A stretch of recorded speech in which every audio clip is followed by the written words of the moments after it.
2026년 5월 25일 위험점검 시작하도록 하겠습니다. 위험점검 전체 상태표를 보시면은 트럼프 이슈 있고요. 신용위원하고 제2금융권 위험, 리세션 한계 기업 이거 동일하고요. 금리 인하, 그 다음에 금리 인상, 그 다음에 이란 이스라엘 전쟁에 플러스 하나 추가하려면 원달러율이 좀 심상치 않습니다. 원달러율이 정리가 돼야 돼요. 이거 잘 정리돼야만 우리나라 전체 주가에도 긍정적이고, 그 다음에 우리 저금리 정책을 할 수 있고요. 안 그럴 경우에는 약간 좀 조정을 해야 될 것 같습니다. 대만 협상은 칩이라고 해가지고 했는데, 5년 내 침공 가능성이 있다고 이야기를 하고 있는데, 기본적으로는 굳이 전쟁을 안 하고 봉쇄만 해서 끝낼 거예요. 전쟁 굳이 필요 없습니다. 중국 입장에서는. 그래서 독립하지 말라는 언급도 있고, 중국 이길 수 없다는 현실 이해. 그러니까 중국이 이길 수 없죠. 그러니까 둘 다 힘들어집니다. 그거 있고요. 실리콘밸리에서 AI를 규제를 해가지고 안에 세력 모르면 안 된다. 그 얘기를 한 건데, 하웨이가 들어가면서 이제 하고 있거든요. 그거 좀 조심스럽게 보여야 되고요. 그 다음에 미중 정상회담에서는 이제 중국이 강함을 보여줬고, 우리는 중간에 있는데, 이게 좀 조심스럽게 봐야 됩니다. 그 다음에 한 번 더 평화에 기여하고, 대북 의지 재확인했고요. 그 다음에 핵잠에 대해서 논의도 킥오프가 7년 만에 됐다는 거. 불안하니까 중국을 어느 정도 중국이 미국을 싸우면 한국이 중간에 뭐 방파제 역할을 해주면 되거든요. 일본은 뭐 서브로 돼 있으니까 이미. 그러니까 이거를 약간 시킬 것 같아요. 그 다음에 미국 영주권, 그 다음에 이거는 본국 가서 해야 된다는 것도 정치적 이슈가 안 좋을 것 같아서 가져왔고요. 전반적으로 트럼프는 이란하고 협상을 하려고 하고 있습니다. 60일 동안 연계를 하고 있고 뒤에 전쟁에서 나오겠지만 그런 부분들이 시장에는 호응도가 높게 긍정적으로 작용하고 있고요. CDS는 줄었어요. 24에서 22. 원유 가격이 떨어지는 건데 이게 문제입니다. 원달러 환율이 높아지는 거.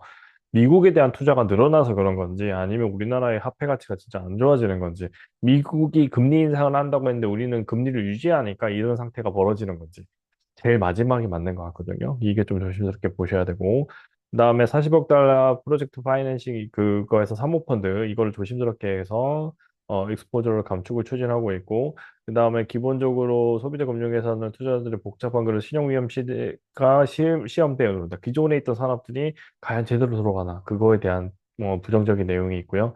그다음에 8천에 대해서도 부정적으로 되고 있습니다. 그다음에 채권 시장에서도 꿈틀거리면서 채권의 금리가 높아진다는 말은 화폐가 축축되고 주식시장에 조정이 나올 수 있다는 거거든요.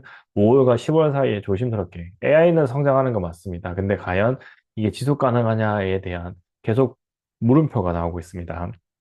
그 다음에 가계빚은 2천조인데 자산이 올라간 거 대비하면 크게 무리는 없고요. 글자가 늘었죠. 양자급별 가상화폐인데 휴머노이드가 다음 섹터입니다. 제가 봤을 때는 다음 섹터고 그 다음에 이거와 넘겼는데 AI인데 뭐냐면 자율주행이 키워드 1번이고요. 그 다음에 AAV가 자율주행으로 넘어가는 이겁니다. 이 세 개가 구현이 이제 제가 봤을 때 죽기 전까지 아마 이게 나오는 걸 것 같고요. 가정용 휴머노이드 한 예를 들어서 5천만 원짜리가 있으면은 가정에서 구입해서 쓸 수가 있을 겁니다. 그거를 누가 선정하느냐 그 싸움으로 갈 거고 저는 우리나라의 삼성전자, LG전자가 절대 지지 않을 거다 그렇게 보고 있습니다. 그렇게 돼야만 이게 실현될 거예요. 이게 실현되는데 그런데 실업이 생각 외로 늘진 않아요. 그러니까 옛날에는 20명이 한 개 작업해서 일자리를 다 줬다면 이걸 찢어가지고 20개 일을 한꺼번에 한 거죠. 혁신의 속도가 좀 더 빨라진다고 보면 될 것 같습니다. 그 방향으로 가고 실업률은 조금만 줄지 않을, 반 정도로 줄지 않을까 그렇게 보고요. 그다음에 IEA에서도 국제에너지기구에서도 7, 8월까지 호르무즈 개방 없으면 전 세계 침체다. 근데 개방된다는 건 지금 하겠다 해서 바로 되는 게 아니거든요. 3개월은 걸립니다. 그래서 그런 부분들이 조정해야 되고 영국도 경기 침체기 위해서 금리 인하 가능성 열어둬야 된다고는 하지만 금리 인하가 쉽지가 않습니다. 고유가에 따라서 미국 경기 침체가 오면 이게 금리 때문인지 고유가가 인플레를 자극해 버리거든요. 그래서 금리를 못 내려서 침체가 올 수 있다. 그렇게 볼 수도 있는 거고요. 이런 사이클이 있었다 정도만 보시면 되는데 지금은 이제 버블인지 금리가 고점에서 저점으로 내려가는 그런 구간에서 저점이고 이제 경기 회복을 하면 다시 금리를 고점으로 잡아가는 그런 상황에 놓여 있는 것 같은데 이게 좀 경제 위기가 아직 안 왔거든요. 그게 이제 아킬레스건으로 작용될 것 같습니다.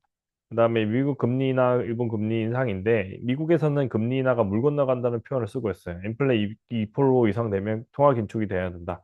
그다음에 금리 인하가 인플레 진정이 돼야 된다는 의견이 다수인 거예요. 그래서 연준의 그 흐름에 따라서 우리가 될 거기 때문에 요거를 동결할 가능성이 높고 그러면은 여기 있는 금리들이 그냥 내려올까 올라갈까? 우리는 그대로 유지하고 있잖아요. 이게 3%까지는 올라갔어야 되는데 못 올라가고 있거든요. 그게 좀 어려운 부분에 놓여 있다. 그렇게 보시면 되고요. 그다음에 일본 국채금리는 4.7 17까지 해서 사상 최고치 경신을 했습니다. 30년째 국채금리. 이게 결국에는 기준금리를 높이는 효과가 나올 것 같고, 일본의 독립성을 보장해란 말은 금리 인상 막지 마라 정부가 그렇게 하는 거거든요. 이게 좀 어, 일본 정부한테는 안 좋지만 올라가야 되고, 이게 전체적인 주가에도 부정적일 거라고 보면 될 것 같습니다. 이란 이스라엘 전쟁인데, 호르무즈 봉쇄 끝낸다는 건설적인 협상이 있고요. 60일 연장을 했습니다. 그 다음에 핵 문제하고 호르무즈에는 약간 이견이 있지만, 전반적으로 안 끝났다고 이야기도 합니다. 근데 전반적으로 끝내는 방향으로 가고 있고요. 종전 협상으로 가고 있습니다. 그다음에 미수송기가 이스라엘 착륙해서 이스라엘 또 확전한다고 하고 이렇게 전명기가 늘어났다는 것에 대해서 부정적으로 나오는 게 있고요. 이란 전쟁 틈탄에서 이스라엘의 가자 압박은 계속되고 있고 이게 이제 장기 독재인 국가인데 기본적으로 이스라엘을 터치해서 원달러 환율을 높았다는 언급도 돼도 우리나라가 지금 금리가 2.5니까 문제가 있습니다. 그래서 이거를 조금은 높이는 치양새를 해야 그리고 그게 돼야만 주가가 떨어지지 않을까 그렇게 보고 있습니다. 여기까지 위험 점검하고요. 다음 주에 뵙도록 하겠습니다. 감사합니다.